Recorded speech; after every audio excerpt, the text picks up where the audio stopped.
hereditary non-polyposis colorectal cancer syndrome, also called the Lynch syndrome. So Lynch syndrome is the most common hereditary colorectal cancer syndrome, and it is autosomal dominant.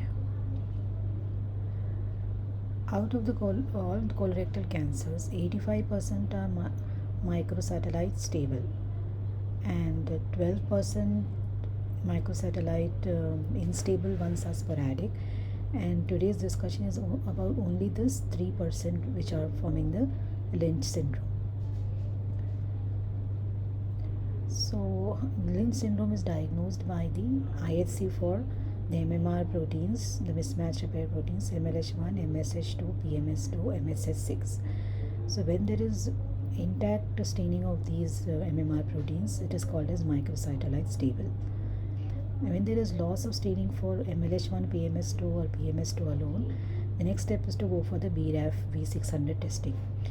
If there is BRAF V600 testing, it means that there was a BRAF mutation and it is sporadic MSI. But in the case of the wild type BRAF, next step will be to look for the promoter hypermethylation. And if there is promoter hypermethylation, it indicates that it is sporadic. So which one is best, the molecular or the immunohistochemistry? Neither technique is perfect. Immunohistochemical staining for MLH1, MSH2, MSH6 and PMS2 is usually used, and there are some technical issues, and these technical issues can be avoided by using good internal control. A normal staining profile indicates a low likelihood of HNPCC, and abnormal staining is characterized by the microsatellite instability.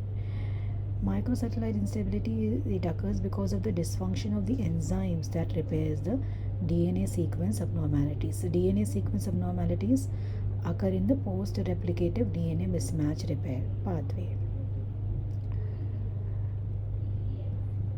and they are caused by the inherited mutations in the genes that encode proteins.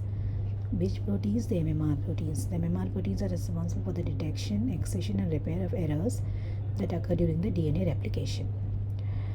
So normally, this Lynch syndrome patient inherits one mutant gene and one normal allele.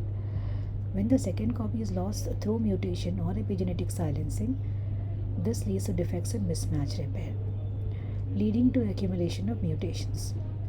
And mostly these mutations accumulate in the regions of microsatellites, which are nothing but short repeating sequences. The human genome contains approximately 50,000 to 1 lakh microsatellites.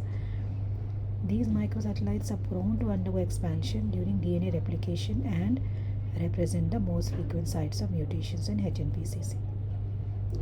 So this is a microsatellite, which is a repetitive DNA, and the repetition may be 5 to 50 times.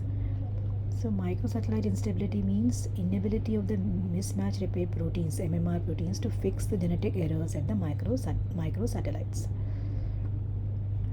In patients with DNA mismatch repair deficiency, mutations accumulate in the macrosatellite repeats, as I told you, and this condition is called microsatellite instability, and the tumors are classified as MSI high or MSI H tumors.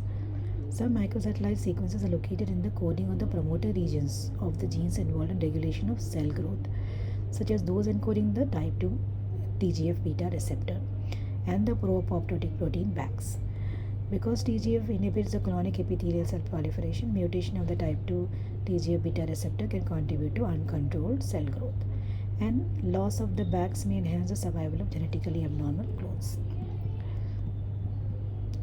So the MSI high colon cancer is usually mucinous type, signet ring cell carcinoma, medullary carcinoma, and tumors with expanding borders. The MSI high are usually in the proximal colon, right-sided. They arise from the cell-size serrated polyps, and they are more common when compared to the MSI low, which are present in the distal colon on the left side, arise from the traditional serrated adenoma, and they are less common. And these MSI high tumors are present in young patients, right-sided, mucinous features, poor differentiation, solid or medullary.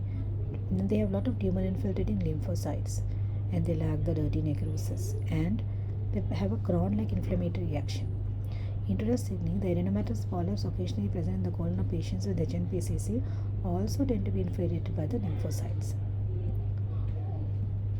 Tumors associated with MSI tend to be mucinous or polydifferentiated with a prominent host response, circumscribed both pattern and right-sided location. The presence of tumor infiltrating lymphocytes has been found to be one of the best histologic predictors of MSI. HNPCC is because of the germline mutations in genes responsible for repair of the DNA mismatches, and it is commonly in MLH1, MSH2, MSH6, PMS2, resulting high levels of MSI. There is a 50% risk of developing colorectal carcinoma in a first degree relative because it is autosomal dominant. And they have a high risk of developing tumors in other sites like cholangiocarcinoma, uterine, urinary bladder, renal pelvis, ureter, pancreas, and several other organs. The most common in Lynch syndrome is, apart from the colon cancer, is the hypermutated endometrial carcinoma. And in this also you have to do the MMR IHC. And because there is dimerization of the MMR proteins, screening for MMR-D or the MMR deficiency can be done by screening for just two, the MSS6 and the PMS2. If both are expressed, the tumor is MMR intact. And 3 to 4% of endometrial carcinoma arising in patients with Lynch syndrome, and these tumors are the MMR deficient, present at young age. They tend to be higher grade and associated with peritumoral, intratumoral lymphocytic infiltrates. Most of them are endometrioid type.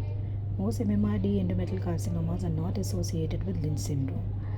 The MMR deficient phenotype in these cases is secondary to somatic events, most commonly the promoter of methylation of the MLH1 with loss of protein expression. Compared to the MMR deficient endometrial carcinoma in patients with Lynch syndrome, those with the somatic MLH1 promoter methylation arise in older patients and are more likely to be the endometrioid type, show mucinous differentiation, and have tumor infiltrating lymphocytes. Lynch syndrome, the third type of tumor is the ovarian carcinoma. In Lynch syndrome, patients have 8 to 10% lifetime risk of developing ovarian carcinoma. And the carcinomas that arise in patients with Lynch syndrome are those of the histotypes associated with endometriosis. That is the endometrioid and the clear cell type.